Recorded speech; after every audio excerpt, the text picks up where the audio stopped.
आपने सुना तो होगा अकबर और बीरबल की कहानी।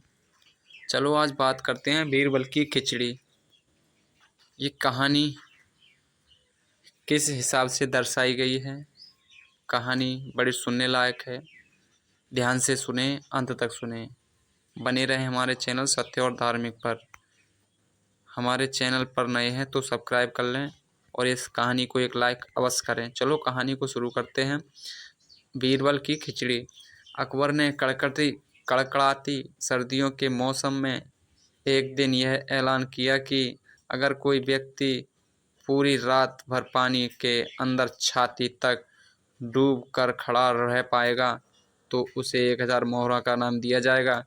उस चुनौती को पार करना काफ़ी कठिन था, पर फिर भी एक गरीब ब्राह्मण अपनी बेटी के विवाह के लिए धन जोड़ने की खातिर तैयार हो गया। जैसे तैसे करके उसने कांपते ठिठुरते रात निकाल ली और सुबह बादशाह अकबर से अपना अर्जित इनाम मांगा। अकबर ने पूछा कि तुम इतनी सर्द रात में पानी के अंदर कैसे खड़े रह पाए।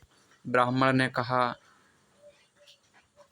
कि मैं दूर आपके किले के झरोखे पर जल रहे दिए का चिंतन कर रहा कि खड़ा रहा और यह सोचता रहा कि वह दिया मेरे पास ही है। इस तरह रात बीत गई। अकबर ने यह सुनकर तुरंत इनाम देने से मना कर दिया और यह तर्क दिया कि उसी दिए की गर्मी से तुम पानी में रात भर खड़े रह सके, इसीलिए तुम इनाम के हकदार नहीं। ब्राह्मण रोता हुआ उदास होकर चला गया। बीरबल जानता था कि ब्राह्मण के साथ यह अन्याय हुआ। उसने ब्राह्मण का हक दिलाने का निश्चय कर लिया। अगले दिन अकबर और बीरबल वन में शिकार खेलने चले गए। दोपहर में बीरबल ने तिपाई लगाई और आग जलाकर खिचड़ी पकाने लगा। अकबर सामने बैठे थे। बीरबल ने जानबूझकर खिचड़ी का पात्र आग से काफ़ी ऊंचा लटकाया। अकबर देखकर बोल पड़े कि अरे मूर्ख, इतनी ऊपर बंधी हांडी को तपन कैसे मिलेगी। हांडी को नीचे बांध वरना खिचड़ी नहीं पक पाएगी।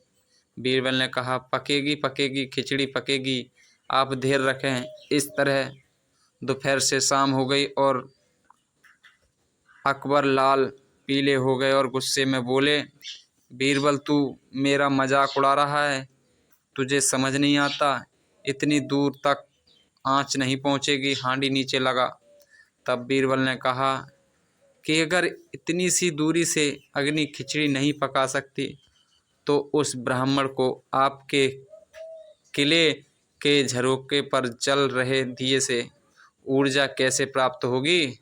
यह सुनकर अकबर फौरन अपनी गलती समझ जाते हैं और अगले दिन ही ब्राह्मण को बुलाकर उसे 1000 मोहर दे देते हैं और भरे दरबार में गलती बताने के बीरबल के इस तरीके की प्रशंसा करते हैं।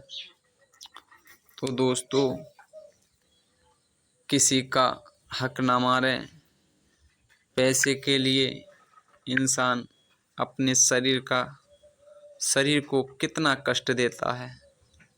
दूसरे की मेहनत का फल उसे ज़रूर दें। वो मेहनत कर 2 वक्त की रोटी के लिए, ज़रूरत के लिए मेहनत करता है और आप उसे किसी न किसी बहाने से उसका हक मार लेते हैं।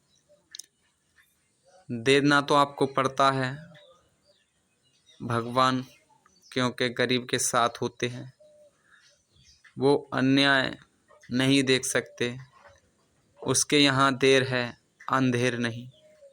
तो दोस्तों, ये कहानी आपको कैसी लगी हमें कमेंट कर अवश्य समझाएं और इस